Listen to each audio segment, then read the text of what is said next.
Is it possible to make a medieval style sword that's basically indestructible? Let's see.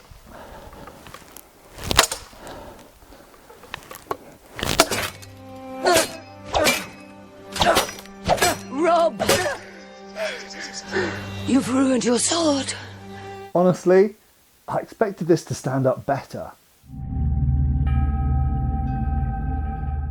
Hi folks, Matt Easton here, Schola Gladiatoria. Now, as many of you know, I've been using swords for 30 plus years. Now, in that time, I've seen a lot of swords break. The fact is that in the HEMA world, which is, HEMA is Historical European Martial Arts, so sword fighting world, we use lots of different types of modern steel to try and increase durability. That's for blunt swords. Now, for sharp swords, you sometimes choose different steels because of different priorities.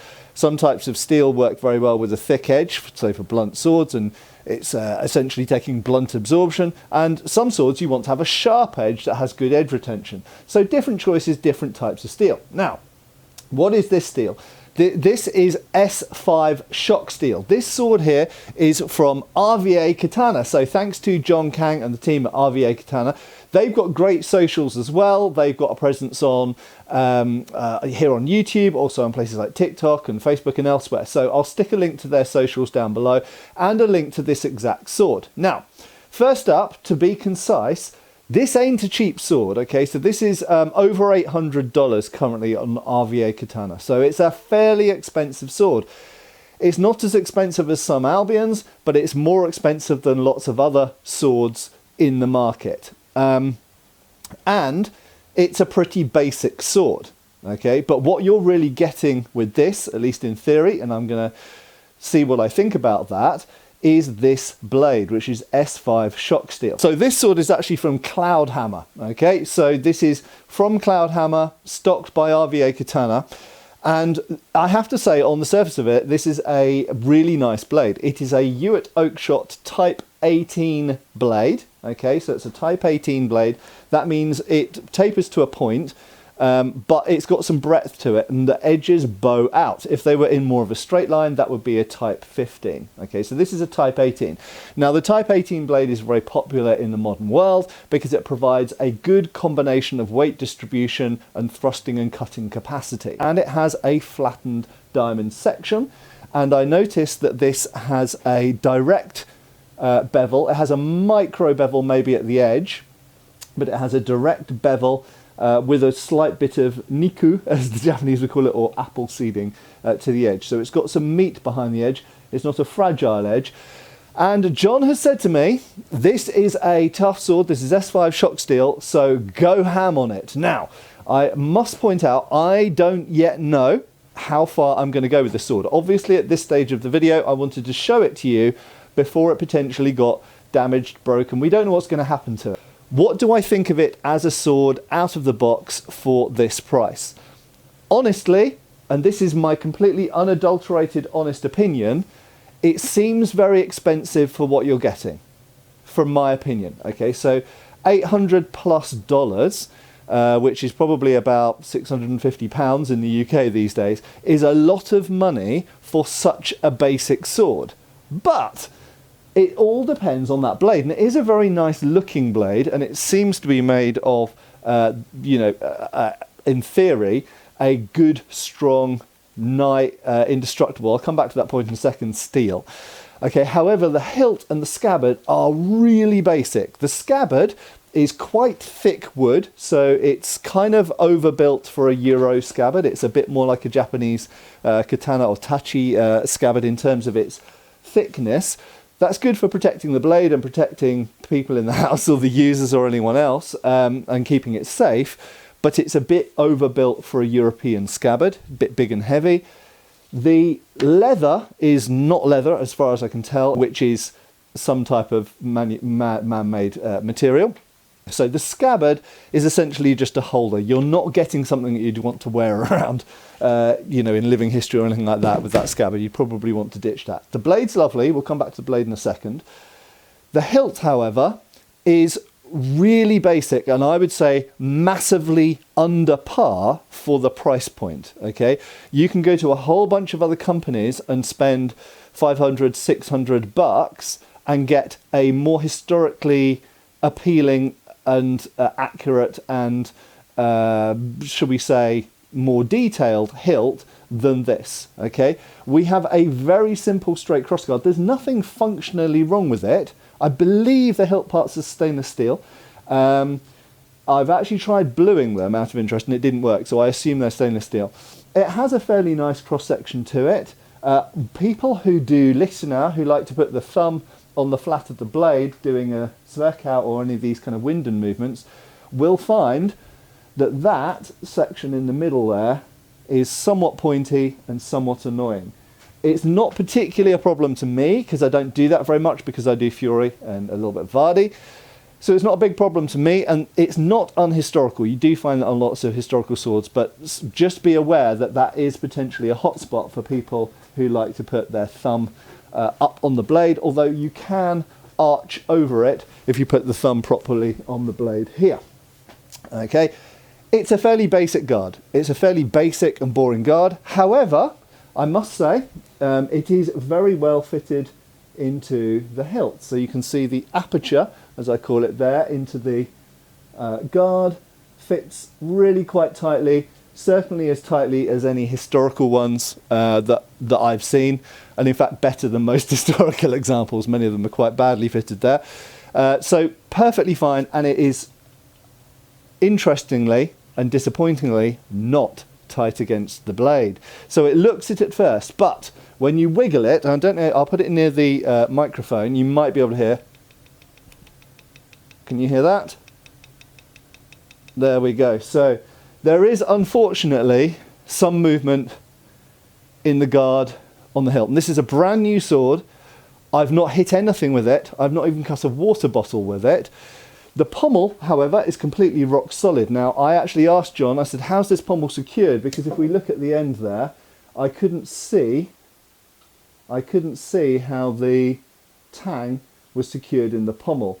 And he said they're supposed to be peened. He went away and checked, and he confirmed with the factory that yes, indeed it is peened. And in fact, I have polished a bit and confirmed. He sent me some photos, but I've confirmed it myself as well, that actually what they've done, it is peened at the end here, but then they have polished it smooth. Now, my feedback, and I would say this publicly here as well, my feedback to John was tell them not to do that. Okay, leave a rivet button visible at the bottom, because that shows, number one, it shows that it is a riveted peened construction, traditionally made.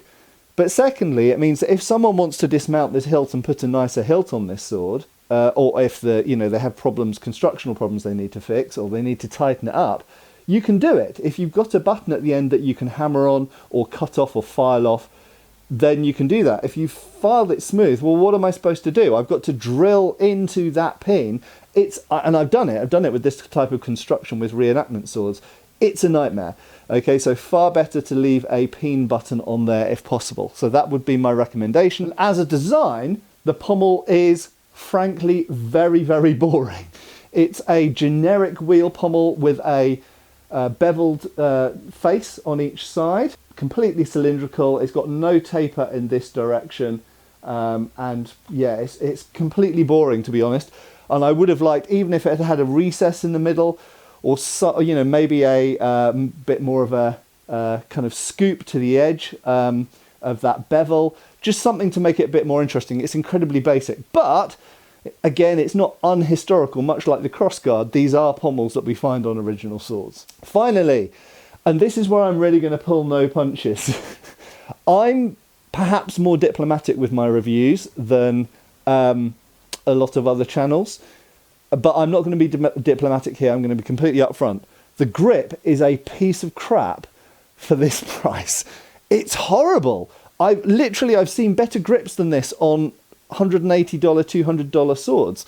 It is wood, okay, fine, probably not, given that we've got some movement in the guard, maybe not the hardest wood in the world. I don't know if that's the cause, but the cord is just horrible. It's, as we would say in England, minging. It's just so cheap and crappy. It's like something you'd buy at the local supermarket to tie up refuse sacks with, wrapped around the grip. It is really, for an $800 sword, that is not acceptable as a grip covering. For a HEMA training sword, I have to say. So if you view this in a different way, on a Federschwert, for example, yeah, kind of acceptable. But that's different. That's a training sword. This is a sharp cutting sword. It should have a nicer grip. To be honest, I'd even prefer if it was a bare wooden grip than this horrible cord stuff. Okay, right, so now we're going to talk about the blade. And this is where I'm going to flip around. Again, this is complete honesty. The blade is really freaking nice, okay? It has got minimal rippling looking down the blade. It's got a really good strong, well-defined midrib. The edge geometry seems lovely. It's got a nice quality of polish on it. This is one of my common criticisms with high-end swords, is the satin finish has become a sign of quality. Well, the satin finish is cheaper and quicker and easier to do than this finish. This is actually historically, this is a higher quality finish. So the blade appears fantastic. So what you're getting for your $800 with this sword seems to be a really nice blade with an absolute base level economy hilt. My comeback to that would be, if you're going to put an economy hilt on a top end blade, which is what it seems like, let's see how it stands up when I use it, then make the economy hilt more easily removable. At the very least, have that peen proud so that you can grind it off and put a better hilt on. Because therefore, if this is a super quality blade, which it looks to be really good quality, then at least it would be a good project blade to put high-end hilts on. And the stats on this sword, before someone asks, the blade is 35 inches long, which is not particularly long for a long sword. The weight is 1585 grams, 1585 grams, and the balance point is around 3.5 inches from the crossguard. In terms of handling and dry handling, it actually feels quite hefty in the blade, but not overly heavy. It feels powerful, it feels authoritative. I wouldn't quite describe it as a nimble sword, but it's very much within the sort of war longsword, bastard sword parameters. In one hand, it feels a little bit too cumbersome. It really feels more like a two-handed sword. Now let's talk about, can you make an indestructible sword? Well, the basic answer is no, okay? Everything that we know of is able to be destroyed. Now, Matthew Jensen, for example, makes a big thing on his channel of destroying swords, and this is not to belittle or badmouth that in any way. I don't do that. He destroys swords, and in the process, so his theory, and it's a good one, is that in destroying the sword, you learn about how well the sword's put together, and some swords surprise you at how well they stand up against certain things. Now, I come at it from a slightly different perspective. I have maybe more, I put more credence in handling and historical authenticity and what the things are based on archaeologically and this kind of stuff. But the fact is, I do understand there are people out there in the world who want an indestructible sword. So no sword is indestructible. Everybody can break a sword. I know that if I put this into my workbench right now and pull as hard as I can, eventually it will bend. Yes. The question is at what point? So what I'm going to do initially is I'm going to use the sword as this would usually be used by a person. I'm going to cut a few water bottles with it. Then I'm going to move on to chopping some wood with it and see what happens. And then we might do something more brutal to it and see how it stands up. But fundamentally, I'm going to use it like a normal sword first, which, you know, Matthew Jensen and other people also do. Then I'm going to get a bit more brutal with it. Let's see if I destroy it or not. I suspect I'm not going to deliberately destroy it, because that's not what I tend to do on my channel, and I don't want to create an expectation that I'm going to do that with every sword, because many swords are perfectly good swords, and they stand up to all the usual tests, and I don't see a reason for destroying them when I could use them for future videos and they could be useful in that way. Anyway, let's see how this stands up, and I am going to, just to be absolutely clear, this is modern S5 shock steel. This is not comparable with historical steels. This is much stronger. I'm going to be more brutal to it.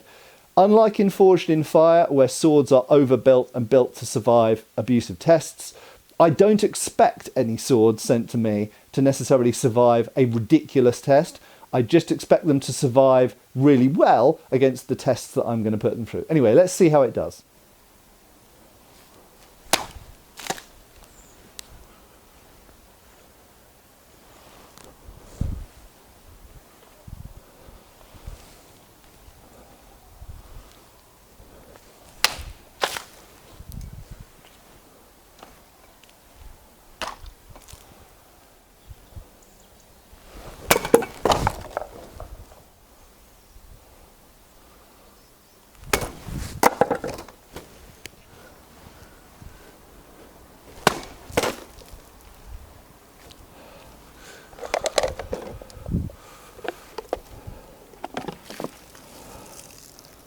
So maybe my cutting form's not great. I'm in a slightly different position than normal, but it is really, actually, it's cutting initially sharply and then it's tearing the plastic with the false edge cut, rising cut, having very little luck at all. Now, just feeling along the edge, there's a lot of inconsistency in the sharpness. So I've got cold hands, so I'm going to be careful touching this, but I can, so that bit sharp there, that's not there. So it's very variable along the edges.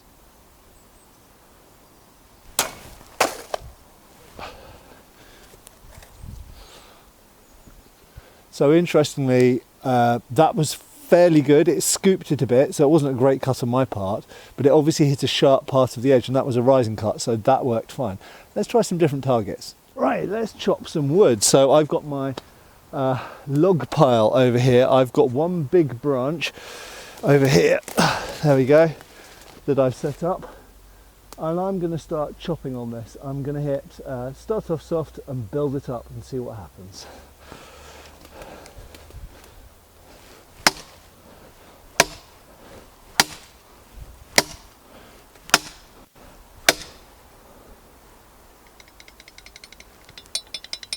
That guard is very loose.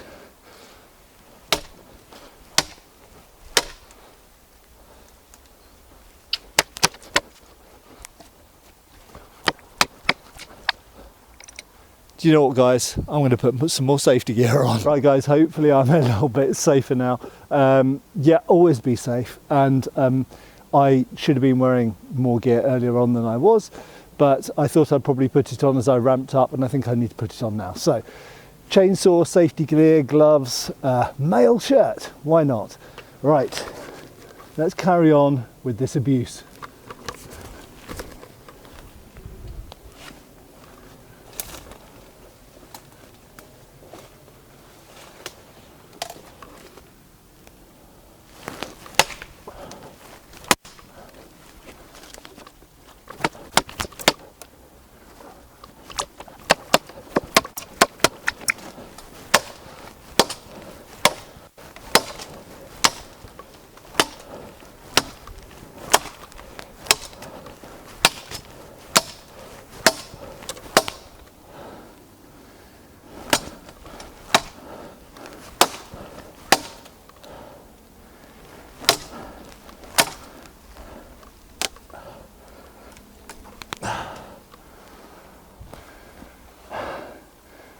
So you know what, guys, the main blade is completely straight, but there's a very slight bend at the tang. So I'm just going to try something. Oh, also before I do, that guard is all over the place and the cord wrap is coming loose.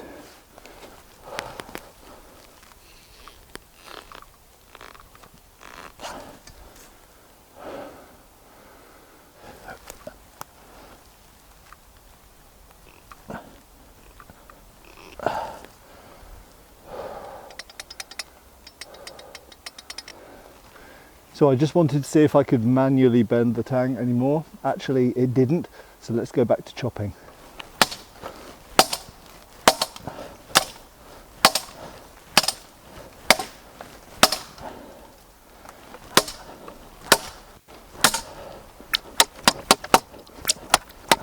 So, new development, the entire grip is loose on the tang now.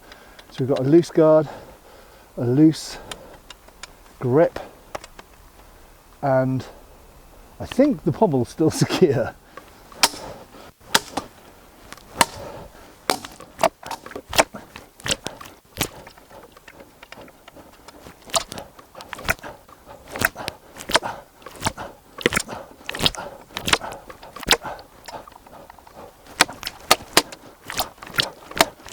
I think I'm getting close to the end game with this. The grip is extremely loose, the guard's all over the place, the tang is bent, and the blade is bent. Might try a little bit more and then we'll go back inside and assess.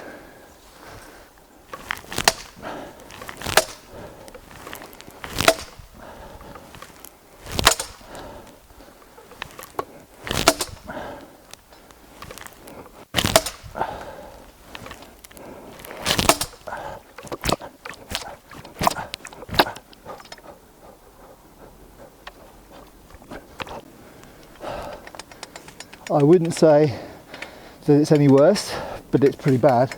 Grip completely loose, guard loose, blade bent, tang bent. I'm going to do a bend test on it.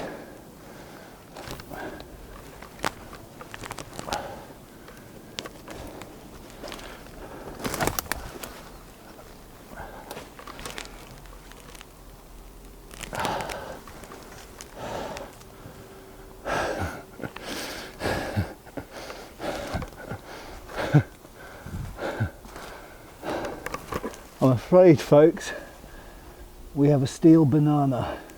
Let's go inside and take stock. So there's actually one final test to do, and that's edge hardness. But what I should note is there are a few spots which are sharp, but the majority of the blade is fairly smooth. Now that isn't necessarily a result of the testing that I've been doing today. Some of that is that it just didn't come fantastically sharpened out of the box. So it could definitely be better sharpened. That being said, some bits of the blade are really sharp, so it's a bit inconsistent basically, although the edge geometry is good. It's a good Niku apple-seeded edge. Now, in terms of edge hardness, I don't have a proper scientific machine for testing that, which is for example, a Vickers or a Rockwell testing machine, which would essentially push a known hardness thing down into the blade and measure the depth, and that's how you get hardness. But what I can do is I can take an old fencing blade. Now this is blunt. This is probably about 52 Rockwell hardness. It's a Reginier Sabre of an old Easton type that isn't made anymore, the Mark II.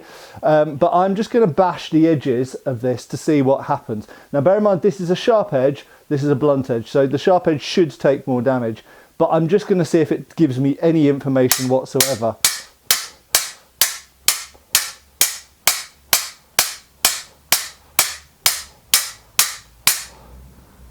It does give me some information. So, no noticeable damage to the blunt. However, let's have a little look here.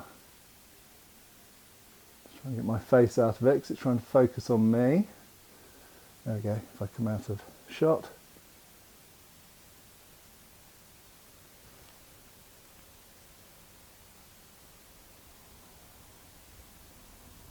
So hopefully you can see, ow, it's taken some pretty big birds, if I can get the camera to focus, taken some pretty big, I'm struggling with the camera focus, sorry guys here.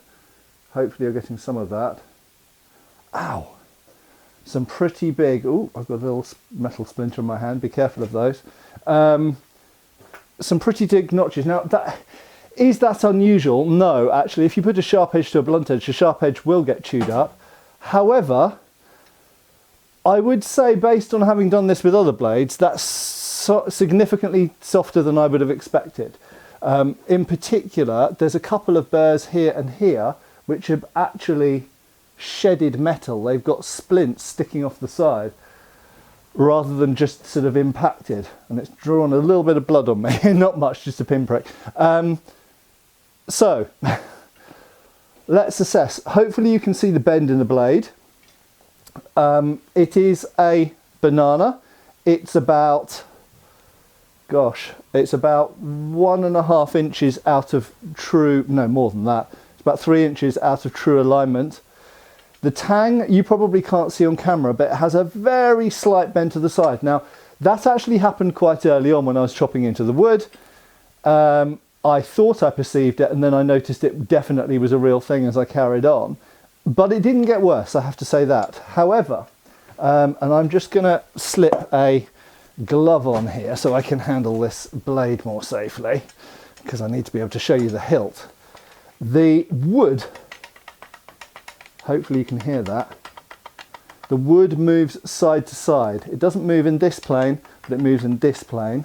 It's not moving at the pommel end, but it's very much moving at the hilt end. The guard, you can hopefully see that, totally loose now. The wood's obviously compressed, the wood's not hard enough. The cord wrap, hilariously, I'll just show you, started to come undone. and you can actually see where the end is tucked under there. So it moves all around, but it didn't actually come fully undone. But I wasn't doing the test for an incredibly long time, so that definitely would come undone. Horrible grip. I hate this grip. The guard's fine if it was just seated properly, and the pommel is boring but kind of fine. The blade, honestly, was a disappointment. I expected this to be a rather trashy hilt with a fantastic blade. But unfortunately, it seems the blade isn't that great either. Now, I want to set some context for this as a closing thought. No sword is supposed to go through what I've just done with it. Now, I understand some people out there would literally take this to destruction. They would bash it on, a steel bar, an iron poles, stick it in a vise and bend it till it snaps. That might give us some more information. I'm not going to do that here, even though this sword is basically ruined. I will probably give it to a friendly blacksmith to use as recyclable steel, and maybe it can be turned into some nice knives. S5 shock steel, and it didn't break. It did stand up very well, but the edge wasn't very hard. Not as hard as it should be, in my opinion. Wasn't hitting very hard there, and it bent too easily. But fundamentally, the biggest flaw with this sword is the hilt. I think the blade possibly is about the same level of quality as lots of other swords out there. I don't want you to go away from this thinking, oh, this blade is total trash compared to everything else. If I did this with lots of the other makes of blade that I review on this channel and use even in fencing or living history, a lot of them would get trashed in the same way as this. This is really abusive testing that swords are not supposed to go through. I deliberately set out to essentially destroy this blade as a functional sword. Now, could this be fixed? Yes. It's not actually broken. I could straighten it, I could refit the hilt, I could have it reground and resharpened on the edge. This is still a sword, and many swords came off medieval battlefields in this condition. I've looked at many medieval swords in museums which are in this condition. They have edge chips, they have nicks and chips in the edge, they have burrs, they have bent blades, sometimes they have recurve S blades. I've even got antiques in my collection that have clearly had this kind of damage and been straightened.